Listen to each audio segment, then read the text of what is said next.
All right, happy sourdough Sunday. We're going to go over the things that I think that you need in order to be successful. So the number one thing you're going to need is either a Dutch oven, or I use this. This is cast iron. You can even use it to cook other things in. Highly recommend this one, and it's on my Amazon link. You're also going to need a starter. You can buy starters all over the place. You can buy them dehydrated. You can get one from me.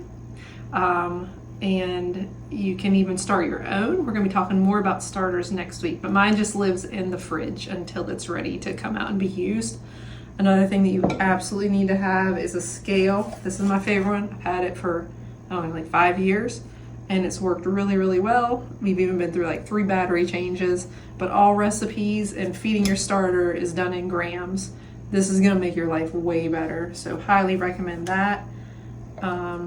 A good quality flour. So with my starter, this is what I feed my starter. So if you happen to get my starter off of me, it's a living thing. It's going to want fed the same thing it's always been fed. So I just use King Arthur flour. If you change its feed, it's going to get a little wonky, but it'll be fine. But a good quality flour. Another thing you're going to want is something a little bit larger to like make your dough in. I've used these. I got this one at Sam's Club. It's nice because you can even see when it's like rising. You can see if there's weird pockets in your dough, and it even has like a nice lid that you can kind of, you don't want to snap it on, but you can put it on top while you're looking at your dough. And then when you're making sourdough, your main ingredients are water, starter, or that's not water, flour, starter, and then water. Now this is a little extra. You don't need all this, but you are going to want to have some sort of source of chlorine-free water, because this is a bacteria and yeast and all that. You don't want to kill it off with your water source, and some water has like a lot of chlorine in it. So you could buy it bottled, go that route. We just prefer to have our own source of filtered water. This works great. A couple other things that you don't need, but like I really like, I would put this at the top of a need. So when you're getting your starter out, like having a long-ended, long-handled spatula makes it really easy to get down in there and scrape it out. I've linked a couple of those that are really good. Mine was Pampered Chef. It works really good too. I'm a bowl scraper. My very nice husband made this, so like when you get in there and you scrape out the dough, it comes out easily. Definitely not a must. This is a maybe, but I do use that.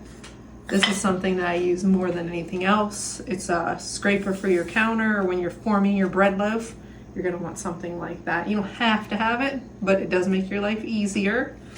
And then a Buntin. So that's what you form your bread loaf in. So they usually have like a cover on the inside. But if you've ever seen some sourdough that has like rings on it, that's why they do. It's the way the Buntin is created. So usually you just put your dough in there, and then you're gonna want like some sort of thin towel of some sort to put in there and help cover it up. And you want to put flour in there. So definitely some thinner towels, not like thick, nothing that would have pills on it, like from like flannel. That would be bad.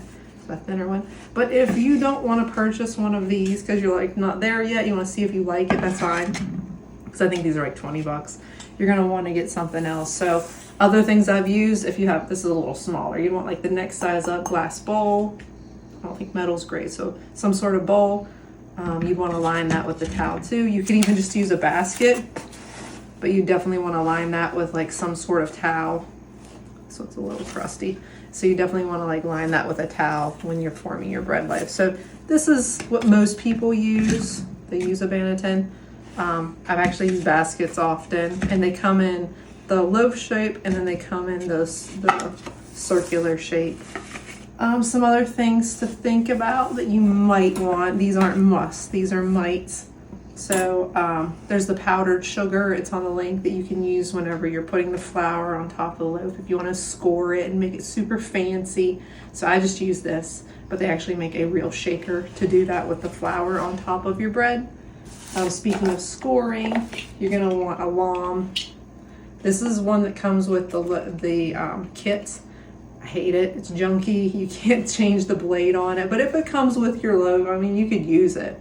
But I linked it better when it's a circular lom, and it makes it easier to make more precise cuts. This one, you can't change the blade. And speaking of blades, you just would use like a regular straight razor blade. I linked those in there because sharper blades create better cuts. I use this a good bit too. It's a Danish whisk to kind of whisk it together. And like I have a KitchenAid, but I honestly don't use that regularly whenever I'm making sourdough. I usually do everything by hand. So when I have it in there, I mix it up that way. I put a couple different nice bread knives in there. This is just one that we have. It's not that great. I need to get a better bread knife because when you're cutting sourdough, it's thick. It has a very thick shell on it. So you want a really nice knife. Do you have to have one? No, but it will make cutting it a lot easier. So altogether, if I was just starting out, my number one things would be definitely have to have a starter. Can't do anything without that. You want a nice scale, and you're going to need some sort of Dutch oven or combo cooker to put it in. So if you have any questions, let me know. This is my basics. Next week we're going to talk about all things starter, how to feed it, and no, it will not have to live on your countertop every day, and you won't have to feed it every day. So I will see you next week.